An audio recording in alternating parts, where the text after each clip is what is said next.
Kimora Lee Simmons just sent the internet into a frenzy after she exposed Jennifer Lopez for being extremely jealous of Kim Porter when she was alive and having one-sided beef with Kim over Diddy. It's no secret that Diddy treated Kim like absolute garbage when she was alive, but we didn't know that he was also allowing his side pieces, including JLO, to disrespect Kim. This was recently revealed by Diddy's ex-bodyguard, Gene Deal, and he didn't come to play. Gene was there when all this BS went down, so he saw it all happening in real time. And he's been relentless in exposing the truth. What's even crazier about this story is that JLO was the least mistreated woman among all the women that Diddy was involved with. But for some reason, she was still salty about the attention that Kim was receiving from Diddy. At least now we all know why nobody in the industry likes JLO. Now, as most of y'all already know, Diddy has been trending for all the wrong reasons these past couple of days, after a disturbing footage of him mistreating Cassie was leaked online by CNN. This footage immediately caused a stir online, and Diddy was even forced to address the entire situation on camera. If his career wasn't already dead from the multiple SA allegations, then it's definitely dead now. And as if things couldn't get no messier, he was hit with another SA lawsuit from a model named Crystal McKinney, who accused him of spiking her drink and taking advantage of her in his studio when she passed out. All this mess really got a lot of people wondering what other despicable stuff that Diddy has done that we don't know about. And that's when they started to demand for the cops to reopen Kim Porter's case and look into it because it wasn't investigated properly. One of the people who's been fighting for Kim's case to be reopened, even before Cassie exposed Diddy, was Camora Lee. Camora and Kim were really good friends prior to Kim's death, and she was one of the first people to arrive at Kim's house at the time of her lifeless body was found in her home. Not only that, but if y'all remember, there were also some rumors going around at the time that Diddy was physically, mentally, and verbally mistreating Kim, and that he unalived her after he found out she was writing a tell-all book about him. This led people to believe that Diddy had something to do with Kim's death. And if y'all remember, the coroner who was in charge of investigating her death, Ed Winter, initially ruled her death a homicide after he found traces of poison in her body. However, before he could do any further investigation, he was kicked off the case and replaced by another coroner. Now, this second coroner had a lot of people side-eyeing him because he took a whole 2 weeks to conclude that Kim died from pneumonia, which is very weird because it definitely don't take 2 weeks to conclude that somebody died from pneumonia unless they were trying to tamper with evidence. What's even more shady is that he completely disregarded Ed's report about Kim being poisoned. Up until now, nobody knows where the autopsy is. Kim died from pneumonia,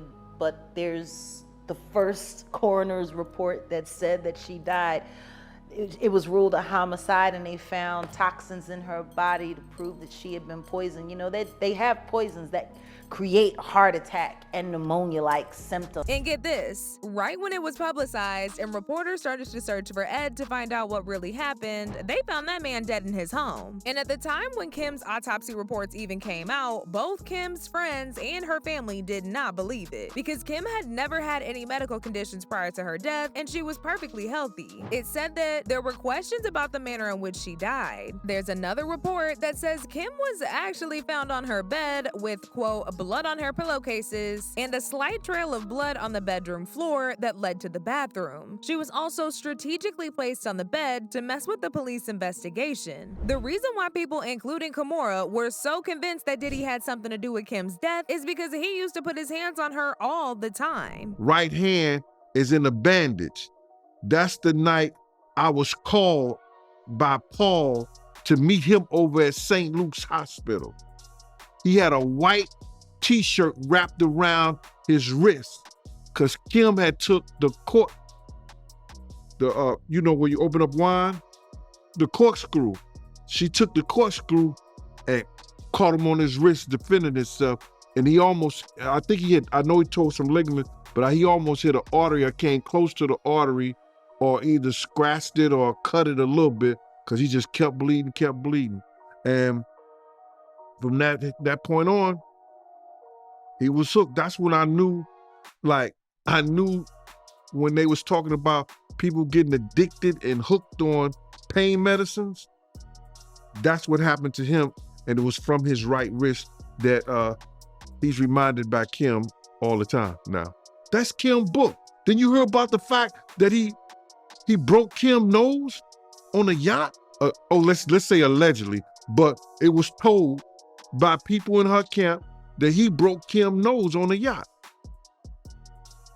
So Cassie's story is Kim's story. But even aside from Diddy mistreating Kim, and literally every other woman in his life, he also mistreated Kimora. This got revealed after an old interview resurfaced of Kim putting Diddy on blast for physically attacking her while she was heavily pregnant. The article read, "There was a nasty cloudburst when Kimora said something to Combs and he threatened to hit her. Kimora confirmed this during the interview when she said, 'And I was pregnant, the moron.'" Not only that, but people also speculated that Diddy was trying to take Kimora out as well after her house suddenly caught on fire just days after she publicly showed her support for Cassie suing Diddy and opened the portal for more of his victims to come out. At the time that Cassie filed her lawsuit, Kimora shared a very cryptic post to her IG story along with a heart emoji saying, "As you sow, so you shall reap." And many people assumed the remark was about Diddy. In a follow-up post, Kimora wrote that she was starting a girl gang consisting of women who are aggressive in their support for other women, and she asked everyone if they wanted to volunteer, and she also posted a throwback photo of Kim Porter with a heart emoji. However, not too long after this, Kimora revealed that her and her family were almost unalived in a fire in their home when she posted some really disturbing pictures of firefighters trying to put out the fire with the caption, "My house caught fire, the kids and I are all fine. I cannot express enough my deepest gratitude to the numerous battalions, ladders, and units that attended to us for many hours today and quite possibly saved our lives. Thank you." But despite all of the obvious threats from Diddy and his camp, Kimora is not letting up, because apart from her exposing Diddy for mistreating Kim, word on the street is she was also there to witness JLO being jealous. This was revealed by Diddy's ex-bodyguard Gene Deal, who claims that while Diddy and JLO were together, he used to cheat on her with Kim Porter. Gene said even though Diddy was with JLO, he preferred spending time with Kim more, so he would sometimes leave JLO in the house to go look for Kim so they could hook up. Diddy's obsession with Kim got so bad that he would get really jealous every time he found out she was seeing somebody else, and he would go out of his way to threaten them to leave Kim alone. Now mind you, he was doing all this while in an active relationship with JLO. And he'll call and Kim wouldn't answer,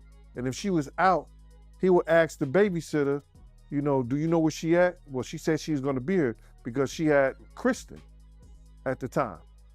You know what I mean? So now we going where Kim is at. And if she was with somebody, he made it very uncomfortable for that person to be with, using the bodyguard. And while Jennifer was upstairs, he was down there getting a fillet from her. Did she ever find out? She know now. And you said the female name was Karen? Yeah, Superhead. Oh, okay, Corinne Stephens. You got to say the full name, man. Yeah, I thought it was her. It was clear as day that despite all the mistreatment, he still had his eyes fixed on Kim. And as expected, this started to make JLO jealous. She saw Diddy going in and out of the house real late at night, and she knew exactly what was going on, so she decided to interrogate Diddy's staff to get information out on them. According to one of those staff members, Gene Deal, JLO tried to manipulate him into spilling the tea about Diddy's hookup sessions with Kim because she was jealous, but he refused to tell her because he owed loyalty to Diddy at the time. He had access to Kim, no matter if he was with her or not, all the time. He never lost access to Kim. He never gave Kim up, or Kim never stopped dealing with him, and she had open door policy with him at all times. Really? Yeah. Huh. Even when he was with JLO. Really? Did JLO know that? I don't think she knew that because she tried to get it out of me one night and I wouldn't tell her. How's she trying to get it out, Drew? She said, "Gene, whoever takes care of me, I take care of them." And I said, "Ms. Lopez, I am not at liberty to say anything about Mr. Combs and his business." And that was it. Loyal one. You are a loyal one.